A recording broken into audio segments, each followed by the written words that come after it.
Hello and good morning, evening or afternoon, depending on when you are listening in to this latest Susty Talk from Edie. Our Susty Talks are our series of video interviews designed to keep us all feeling a bit more connected to different parts of the sustainability conversation, originally launched during what was lockdown number one here in the UK in 2020 and continuing now for more than 2 years. I am delighted to have on the call today Marisa Heath from the Plant-Based Food Alliance UK, and she is the organisation's Chief Executive. So thank you so much for taking the time today. Whereabouts are you dialling in from? Hi Sarah, I'm dialing in from Surrey, a place called Windlesham. Not too far from me then, in Sussex, not too far at all. Thank you so much for taking the time today. And I think, yeah, so we here at ED covered the launch of the Alliance last year.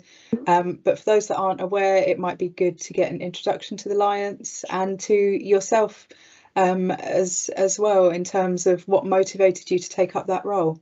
Yeah, so the Alliance actually started formally at the end of October last year, and it was founded by Oatly, Upfield, who many people will know produce Violife and a lot of other products, some of the margarines and things like that we all eat, and ProVeg, which are an NGO that campaign for more vegetables in diets, basically, the Vegan Society, and Alpro. And it was started because there was a real view that the plant-based sector need to come together to start advocating for policy that supports plant-based diets in relation to things like net zero. And because many other countries also have their own alliances that have been very successful. So there's one in the US, there's one in Canada, a very good EU one, and indeed China and India also have alliances as well. And the real aim is to make the UK a global leader in plant-based food and drink. That's what we're trying to achieve. And we're just trying to basically be ready to engage in all sorts of policy around food generally. So whether it's to do with health issues, obesity and heart health and things, whether it's to do with net zero, as I just mentioned, sustainability and the new way of farming. And I came into it, so basically my background was more animal welfare related. I've been working on animal health and welfare for a long time within policy formation. I've been behind some big changes to legislation in that area. And as part of that, I've done quite a lot of farm animal welfare and health welfare work, and a lot around food production. And I also lead the net zero delivery plan at Surrey County Councils. So it was all kind of coming together to my perspective, it being very much about the role that diet plays in the things we need to do to combat climate change. So when the Plant-Based Alliance was formed, I thought, excellent, this is a very timely and a really necessary entity in order to get those conversations happening more, which, as we'll have seen from COP26, did not happen enough on the international stage nor the national stage.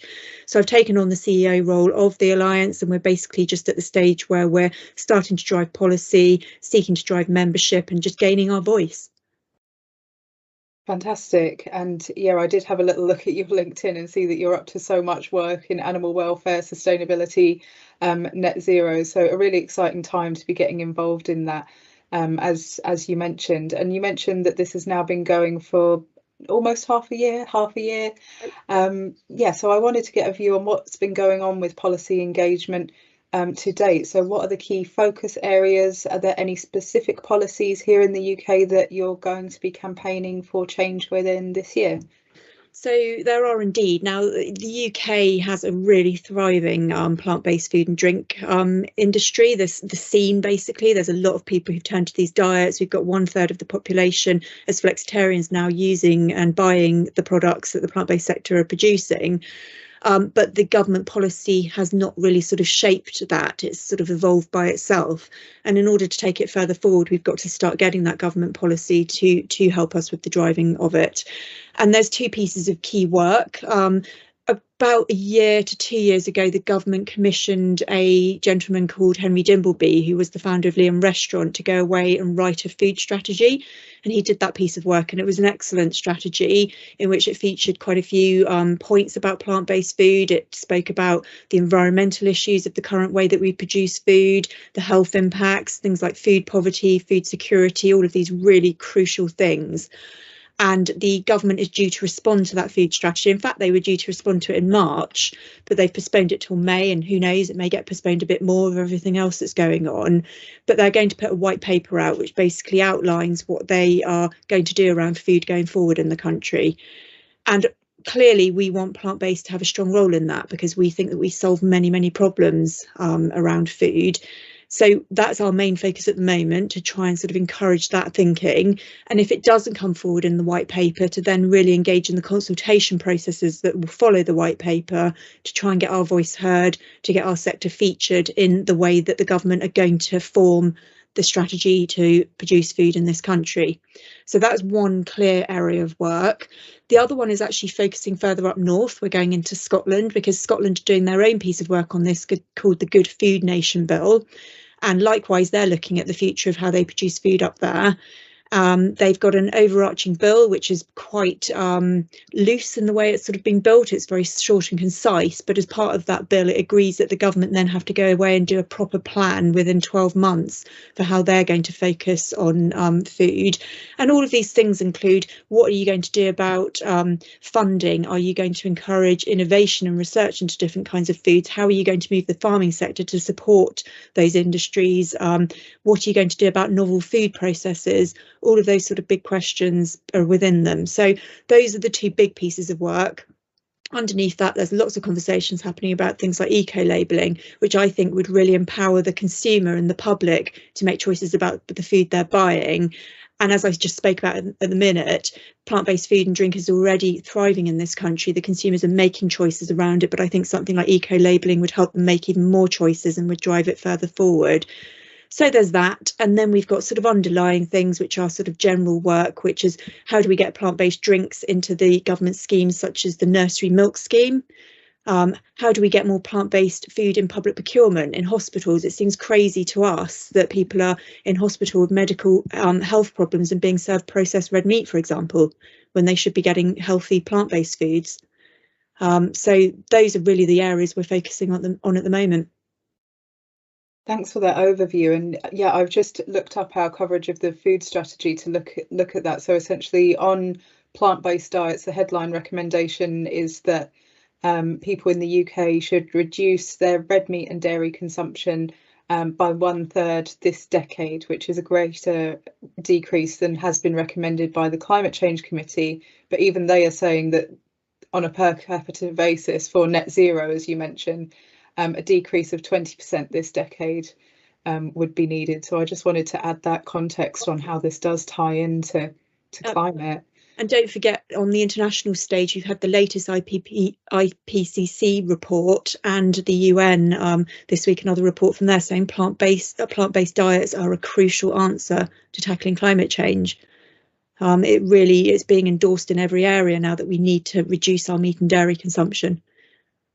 I did want to raise that IPCC report. So we're talking on the afternoon of the 14th of April. So the latest report being the report from IPCC Working Group 3 as part of the 6th reporting cycle. And this is all about solutions. And it mentions essentially that in the trajectories that it looks at behaviour change related changes can deliver as much as 70% and at least 40% of the emissions reductions that we need. So that's dietary changes and changes in the ways that we get around and use other typically high carbon services. And as you say, that report highlights this not only as a climate solution, but as a way to improve social security and solve some of the other sustainable development goals as well. And really, it's a good time to be talking about food, not only in climate terms, but because food security has been in the news so much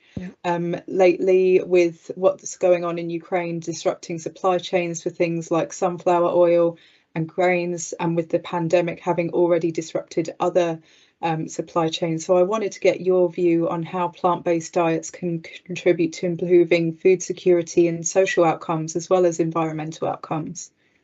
So first of all, we already know, and this has come from independent experts as well, that to grow plant crops takes a lot less land than animals basically and livestock.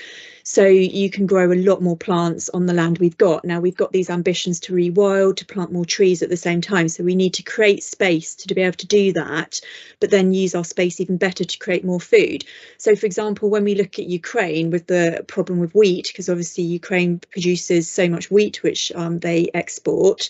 Here we do produce some wheat, but we produce it to feed animals rather than going directly to people. And that's where we need to sort of shift our thinking. Food needs to be grown as much as possible to go directly to human consumption and to support us that way through using less land, through using innovation such as vertical farming, all of those sorts of things as well. Obviously avoiding monocropping and using more conservation agriculture that doesn't have things like tillage, which is when you're ploughing up the soil all the time and things like that. Those sorts of things can really produce much better levels of food more sustainably and more in a more environmentally friendly way. So we can basically create more food for ourselves here. Now the beauty about a lot of plant-based food, and we're not talking about ultra processed all the time here. There is ultra processed food in every element of the food sector. It should never just be limited to plant-based. There are some ultra processed foods, but we are talking plants here, more fruit and vegetables on people's plates, that kind of look. But when we do look at the processed products, they are often very long lasting. It's things that you're freezing or storing away. And the same with pulses and grains and things. This is stuff you can buy in bulk, that you can store, that can be really filling on a plate. So not only can you buy them at large volumes and things and store them, which I think makes more sense than continuously going to the supermarket and spending more and more money, which I think can help tackle some of those affordability issues. You have less problem with food waste, which is another real issue that we're trying to tackle. And I think in time, for some of those products that at the moment are seen as pricier than their animal-based variants, when more people start consuming them, the price will come down. And don't forget, the livestock production has been subsidised by government for a long time too. So you'll start to see a sort of more equal level playing field come through, which I think will help us with food security. We can create our own food here. We can learn to use all of the different variants of plants, of edible plants. We've got 300,000 variants of them, most of which we've never explored, to create new types of food. As I said, we can use new technologies and things to grow those food using less land, and we can try and tackle some of those affordability issues, which I think are really important for people getting good, nutritious food equally, which is a problem in this country. Of course, and I wanted to come on to there. That sounds like so many opportunities for innovation, so new products, new processes, new systems, scaling them up. And obviously this is, a food system is just that, it is a system. No business or product or part of the value chain exists on its own. And we get asked probably the most about collaboration, really, overall. So I wanted to get your views on forging and developing to finish us off an alliance like this. I'm sure we'll have people listening that are looking to form their own collaborations on sustainability, whether that's for innovation or to have a more unified advice for a more unified voice for policymakers. So I wanted to get your views on learnings from that and how we can get partnerships that are really meaningful and impactful. Well, first of all, just to endorse that approach, because government doesn't listen until people do come together and form these kind of collaborations and speak with that joined up voice. It's absolutely important that we aren't fragmented in our messaging. There's so many of us in different groups, whether you're supporting plant-based or regenerative farming or just a new way of doing things, we are fundamentally saying the same thing, that the current system isn't working for many different reasons. So we have to find ways of coming together. So alliances are crucially important, and they need to include every level. So for us, for example, it would be really foolish of us not to include farmers and the public and people coming at it from different perspectives in our conversation. The flexitarians, all of those sort of perspectives are really important to what we're doing. So I think that's the place to start at, to sort of think, how do we change this holistically, and how do we bring everyone together to say the same thing? And it might mean that sometimes you have to taper down your message a tiny bit in order to sort of find that consensus. But I think getting the consensus is really important. With alliances and bringing people together, it's always really difficult at the beginning. You have to sort of create that energy. People don't necessarily want to join until they see that you're doing something and you're actually showing outcomes. But in order to get those outcomes, you need those people behind you. So you can find yourself in that really difficult position, but you've just got to stay focused on the kind of value and the belief in what you're doing, and that will see you through. And ultimately, when we're working in this space, environment and sustainability, we're working to try and change this course that we're taking, which is the sort of destruction of our earth. So I don't think there's anything more important than it, frankly. I think it's absolutely so important. And I think that we're allowed to talk so much about the way that people travel, their transport, all of these sorts of things, and we're not allowed to talk enough about diet, and it's absolutely crucial to what we're doing. So I think connect with people. I mean, my group will connect with other alliances and other groups doing different things, whether they're focused specifically in one area or not, but talk to people and just make sure that we are, as I say, trying to get the same message through, because the more we do it, the louder our voice is and the more it will be heard. Thank you. Some really great and concise advice there, and we'll be keeping an eye out for the food strategy response, the delayed food strategy response. So very best of luck for engagement ahead of that. But Marisa, for today's call, I think that's all the time we have. So thank you so much for your time and for your insight.